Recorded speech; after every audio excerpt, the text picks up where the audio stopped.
Ketzel, and I'm your host for Forrester's podcast, What It Means, where we explore the latest market dynamics impacting executives and their customers. Today, we're joined by my colleagues, Vice President and Principal Analyst Nikki Briggs, and Executive Partner and Senior Analyst Phil Brunker, to discuss the growing market for satellite connectivity and how leaders in a variety of fields should approach it. Welcome to both of you. Thanks for having us, Laura. Looking forward to it. Excellent. So let's start off by scoping this a bit, just so everybody who's listening is on the same page about exactly what kind of space technology, i.e. satellite connectivity, we're going to be talking about today. So Phil, can you give us the lay of the land so we know where we're going? Yeah, first of all, it's worth noting why this is a new area for Forrester and why we've researched the topic. I guess we were curious about the developments in the markets, over and above the media interests around billionaires investing in space. We wanted to know what's beyond the excitement of space tourism, for example. What does space tech mean for enterprises? What are the opportunities and what business problems could be solved? Because before, space used to be the premise of large-scale, complex contracts in government with aerospace manufacturers. So why are we seeing significant private sector investment? And we identified that most of the interest and opportunities were around the developing area of next generation low Earth orbit satellite solutions. And we identified that as our primary focus area. And low Earth orbit satellites, or LEO satellites, they orbit at 500 to 2,000 kilometers from Earth, which is significantly lower than traditional geostationary orbit satellites.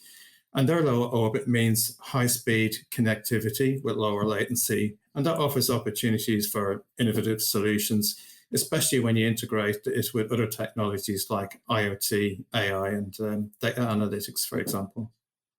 Got it. Okay, so given that there are a whole variety of terrestrial and also other kinds of satellite connectivity, I'm curious what's driving the increase in interest in this now. So, Nikki, I wonder if you could tell us a little bit about why this is so interesting at the moment. Yeah, no, that's a great question, Laura. And I think the thing to keep in our minds as we go through this is space technology has changed beyond recognition in the last sort of 10 to 12 years. This is back when I worked in the sector. And, it used to be seen as something that was very risky and something that was very expensive. And that's why it was only relevant for governments and the space agencies and maybe a few aerospace firms. And the big thing that's changed is, it is becoming much more accessible to everybody. And that's why we're seeing all of this venture capital money flowing in. And the two big things that are driving this change, to answer your question, Laura, firstly, the cost of launching things into space has come right down. So it's becoming much, much more cost effective. And then secondly, Phil was talking about this new generation of LEO satellites. They are much, much smaller and much, much more cost effective to build than before. And similarly, because they're so much closer to Earth, they do have lower latency, as Phil said, and that makes all sorts of applications possible that simply weren't before. So that's really what's behind the change that we're seeing. Just to pick up on what Nikki said about the cost coming down, of course, the other reason is the likes of SpaceX with their reusable rocket technology. And in many ways, SpaceX has disrupted the market in the same way as Tesla has done for the auto market. And just to emphasize the extent of the growing interest in the market, we've seen a steep increase in the number of LEO satellites that have been launched into orbit. Back in 2018, it was around the 500 figure. In 2020, it was just under 2,000, and this year it'll be more than 2,000. And we expect that to triple in the next 5 years. So, Phil, I wanted to ask you a bit of a follow-up question there, which is the LEO satellites can't be sort of all advantages over past technologies. We've just talked about all the ways in which they are smaller, cheaper, easier to build, etc. What are the problems with LEO satellites that we see?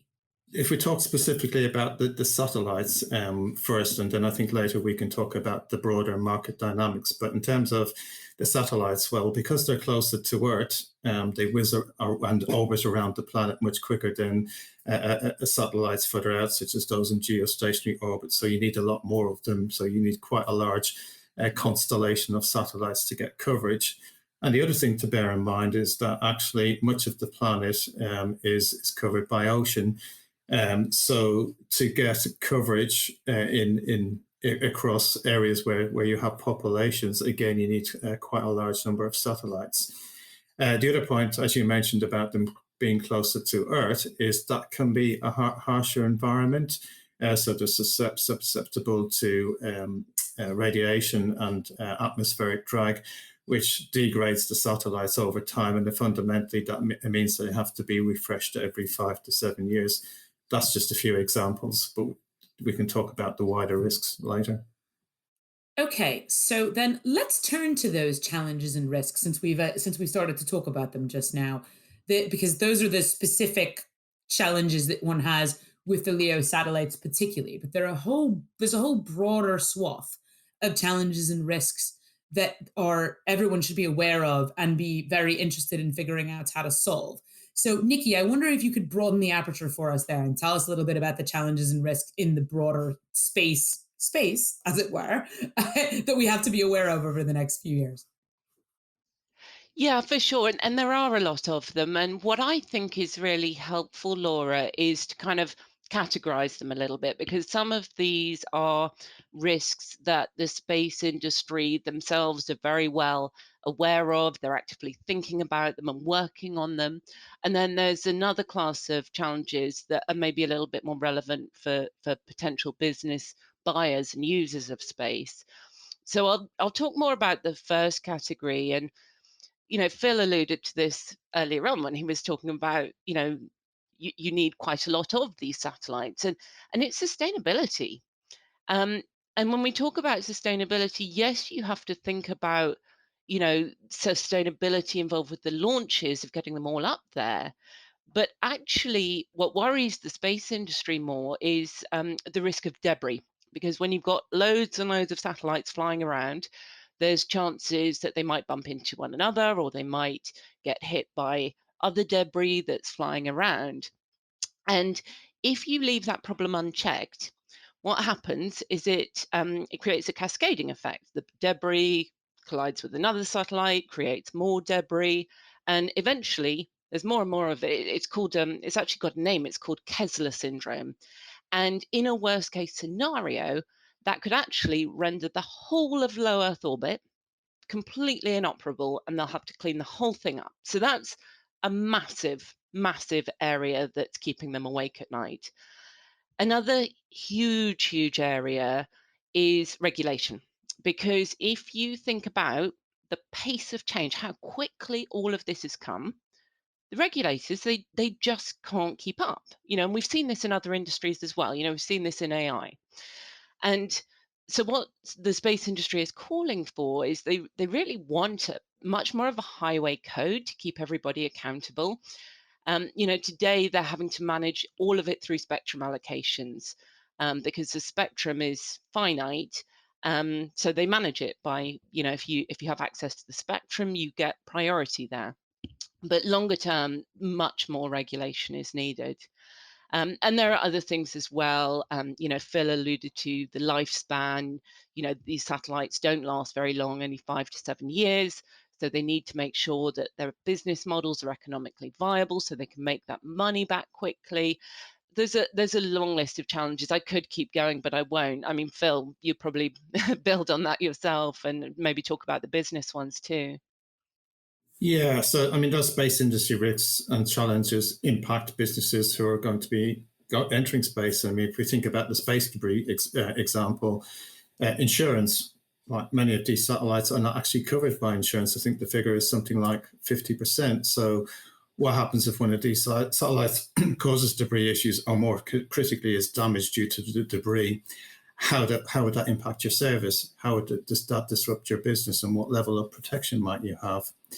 A second area to think about is data privacy. So technically, the reach of privacy laws such as the EU GDPR stop at what's called the Kármán line, which is the notional boundary between Earth and space, which is 62 miles above the planet. So even LEO satellites are at the relatively low orbits or above the Kármán line, but actually, where does the privacy laws kick in? Well, we think that the satellite service providers should still comply with the guidelines because they're on Earth, and that's where the services are being provided from. But that's something you'll need to think about. One other area that I'll cover, just because it's important, is the whole aspect of cyber security, or even standard security. Satellites and their associated ground network infrastructure, they can be susceptible to interference and can even be shot down by anti-satellite missiles, which we've seen last year. LEO in particular, because they have a large ground infrastructure and a large number of satellites, they can be somewhat a little bit more susceptible. The satellites themselves can be protected against denial of service attacks, but their terminals can be vulnerable to malicious code injection, for example. So again, these are some of the other areas that you need to think about and validate with service providers. So, given all of the challenges that you've just outlined and the risks that we still don't have terrific answers for, that begs the question of how much attention should everyone listening to this podcast be paying to these developments right now? Should they be in wait and see mode, or what should they be doing? That's a great question, Laura. And I think it's not so much that they should be paying attention. They actually already are paying attention to some of these areas. I don't know whether you know, but we recently did a network and telecom study. And what we heard from that is that over 50% of the respondents were already actively considering either LEO or geostationary satellites as a critical part of their future business networking strategy. So they really are paying attention to this. That being said, I do think what we're going to see here is some differences in interest depending on whether a company is operating within a B2C or a B2B environment. Now, if I take the B2C folks, for sure they're going to be interested in all of these new markets that are going to open up by connecting people that were previously not connected. But frankly, that's going to take a little bit of time because today the economics simply don't stack up, based on current subscription pricing models. That's not going to be relevant in large swathes of sub-Saharan Africa, say. The more immediate growth is going to come from B2B and the downstream business applications there. But that being said, I think in future, one day, every company is going to be a space company to some extent, in that their businesses are reliant on data from space. Phil and I had a really interesting anecdote when we were doing this research that I'd love to share. Actually, that the largest space company today is actually Uber. So what I'd say to people listening is that if your business model is one that sees you operating in very, very distributed locations like them, that might be a reason to sit up and pay attention if you're not already. So let's drill a little bit further into applications that you're seeing of LEO satellite connectivity right now, because there are some already, as Nikki was pointing out earlier. So let's get a little more specific about what's out there in the world that people might want to take inspiration from. So high speed and connectivity and lower latency offers new IoT solutions for remote monitoring and maintenance, for example. I know of a major energy company with a solar farm in a remote desert location, and they obviously need to monitor the condition and well-being of their solar panels and other equipment, and they can now do this in near time. If we think about the maritime and the aviation sectors, they're interested. Younger maritime employees, they want to stay connected while at sea. And today's flyers, they want to stream, stay, and communicate and work in the same way as they do on the ground. So the aviation industry is looking at that as a differentiator. Another area, if we think about oil and gas and mining, with the potential for we now have the potential for real-time safety for remote workers in harsh environments because of the lower latency. Because LEO could allow mine workers to repair mining machinery or faulty remote power grids in real time using, say, augmented reality type solutions. So there's a few examples to start with, Nikki. I'd say anything safety critical, anything to do with remote locations, anything that needs to be done in real time, in effect. Those are essentially the major use cases, and they do span multiple industries, as Phil described. Yeah, I think that there's one other area as well that we'll see develop. I mean, Earth observation has been around a long time, but actually we can get a greater level of granularity with being low Earth orbit satellites, because we can get down to 30 centimeters granularity on the planet. So we're seeing examples of where firms can now better prepare for the impact of systemic risks. One good example is the insurance firm Swiss Re partnering with an Earth observation data provider. And what they're doing is using their technology to more accurately and quickly estimate flood damage to streamline claims processing, for example. Okay, so we've talked about some of the applications that are either happening right now or very near future. Let's talk a little bit about the timeline overall for all of this. So, if you can give us a sense for what else will happen in the short term, what does the medium term look like, and what does the long term horizon look like with kind of approximate years from present bands, that would be really helpful. Yeah, I'll call out some of the highlights across short, medium, and long term. So, short term, we're looking at a 1 to 2 year horizon. And what we'll see is the satellite providers or telcos offering integrated service. So, you can imagine LEO would be converged with other networking technologies such as 5G. So, it's all about that integrated service so that you as a business don't need to worry about the specific networking technology, but you can just have that consistent connectivity irrespective of location. We also see Starlink and the likes of Amazon Kuiper, when they got started, shifting their focus from not just on consumer, on small business space, but actually recognizing the opportunities in the B2B market and focusing more on the enterprise and government markets. And I think we'll start to see some target cybersecurity attacks on LEO constellations as they start to grow. So that's short term. I think the medium term is when we'll see things really take off. But that, of course, depends on how the sector addresses some of the challenges and risks that we talked about. Certainly in North America, the consumers will, the existing geo broadband consumers will certainly shift from their incumbent providers to the LEO offerings because of the lower latency offering. We'll also see enterprises taking on IoT services, and that increasing globally across maritime, mining, and aviation sectors.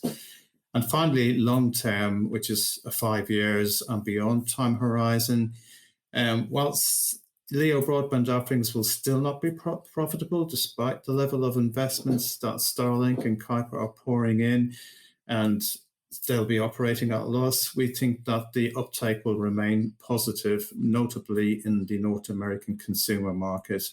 And at that stage, I think that's when we really see the LEO satellite data and imaging services go mainstream.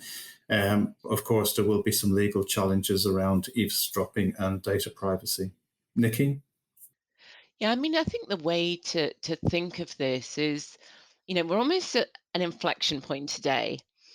We have to keep reminding ourselves, the infrastructure is still being built and launched. Starlink, what they're at somewhere between a quarter and a third of the way through their installation. OneWeb had a big setback to their launch schedule. Amazon, still to get launching. So, we have some lead time. We have a little bit of thinking space here. And of course, to what Phil was saying about those longer term predictions, they are all notwithstanding the fact that what if some of these risks and challenges that we identified, they could cause those timescales to get set back a bit. So I think that's important to keep in mind. So, given all of that, I I thought I'd drill in a little bit on the regional bit that you both alluded to in your discussion just now, because it sounds to me like there are going to be some differences by region in uptake of Leo services, particularly for kind of reasons of the existing market. So I wonder if you could give us a sense of the. It sounds like the North American market is going to be the most fruitful in sort of short and medium term. Can you give us a sense of why that is and how you expect other regions to develop over time? If you start by comparing, say, the North American market with the European market, we actually in Europe, we enjoy considerably better connectivity than large swathes of North America. So they have a little bit more appetite for this, and they're prepared to pay a little bit more. So we would see that the European market probably wouldn't withstand the price points that North America will tolerate. And while we're talking about price points, if you contrast that with, say, sub-Saharan Africa, you know, there's no way they're going to be tolerating, a subscription package of, $100 a month to get, real time zero latency for their gaming. They're very, very happy, working off the basis of vouchers to access geostationary satellites, and that's working fine for them. So initially, most of the interest will be in the North American marketplace, while some of the economics catch up in the rest of the world. Yeah, I mean, that's certainly true for the consumer broadband space. But the other dynamic of this is, of course, the B2B market. And if we think about what Leo offers, that businesses, particularly in oil and gas and mining, transportation, logistics, will get is coverage in the remote areas where satellite connectivity isn't particularly good. So I'm thinking about the polar regions, latitudes above 77 degrees. If you're operating in those environments and you need to connect to your people and assets in those environments and gain data or insight on those assets, then that's a good use case. If you're operating across oceans where there's limited connectivity, it exists, but not at the low latencies that we're talking about with Leo, then there's some good potential uptake there. Think about logistics, think about shipping and any other aspects of transportation. So that there are use cases in the business to business area that are outside, that are independent, I guess, of regions, but it's related to the remote environments. So, given this rather complicated picture of regional differences, the kind of different time horizons that you both outlined, the risks and challenges that we face, and the colossal opportunities of steadily kind of more accessible from a cost perspective satellite tech, if for all the folks who are listening to this who are interested in it, what should they think about in getting started, and kind of how should they think about the next couple of things that they should do over the coming, say, 1 to 3 years? I'd recommend three things, really. So firstly, treat it as you would approach any other emerging technology innovation. Do your research. Start with undertaking pilots to test use cases, and importantly, build relationships with partners. But in doing that, don't be blinded by the science. It's important to be an informed buyer. So what I mean by that is be cognizant of the risks, and don't be swayed by the promises, because there is a certain amount of hype in the market, and you will want to watch out for the hype. It can be a bit hyperspace, if you like. And finally, it's important to understand how you will time the market based on your risk appetite. So again, it's about taking the same approach as you would with any emerging tech innovation, be clear on what the big business problems that you might need to solve and how this technology can help you, and weigh that up with your risk appetite and your approach to prototyping and so forth. Yeah, nobody wants to be that person, the one that made a slightly wacky investment on behalf of their business. And then guess what? 2, 3 years later, one of the challenges that Phil and I described actually comes to fruition. So completely agree with Phil. You have to go in with your eyes open. You have to think about the risks, and you have to ask yourself, not just chasing shiny objects, but how can it actually help your business do something better or faster or cheaper or more safely than you're doing it today? And, when you've done that, you need to quantify it, you need to codify it into your business case to make sure that the business case is robust, and you're not just chasing these shiny objects. And I think if you do these things and you are cautious, then yes, I think there's a lot of promise here for sure.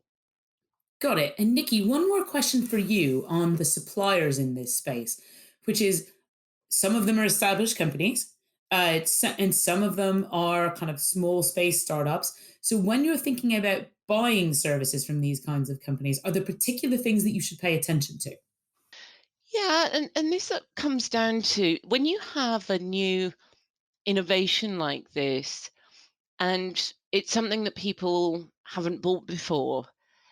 It's the old sort of, well, we don't know what we don't know kind of scenario. And this is where partnering with the right provider can really, really help. And, sometimes it's going to be really straightforward. You're just going to work with your existing telecoms provider, and they're going to just naturally take care of all of the space stuff, and you don't need to think about it, and you'll have SLAs in place. If you're trying to do something a little bit more elaborate, you might work with a systems integration partner, for instance, and a lot of them are starting to announce space capabilities themselves. The other thing I'd say is, if you are sort of trying to access the industry directly, don't forget there's a lot of help out there. Not just from us, but there are incubation networks. The agencies themselves, they actually have skin in the game. They often have a vested interest in helping businesses like you to broker connections with the space industry. So there are all sorts of different opportunities for partnering if you don't sort of feel confident engaging with the industry directly. Well, this was an excellent discussion. Nikki and Phil, thanks so much for joining me today. Thanks for having us, Laura. Yeah, thank you. If you like what you heard today, subscribe to Forrester's What It Means podcast on Apple Podcasts, Google Podcasts, or your favorite podcast player. To continue the conversation, follow Forrester on Twitter, Instagram, and LinkedIn, or drop us a note at podcast@forrester.com. Thanks for listening.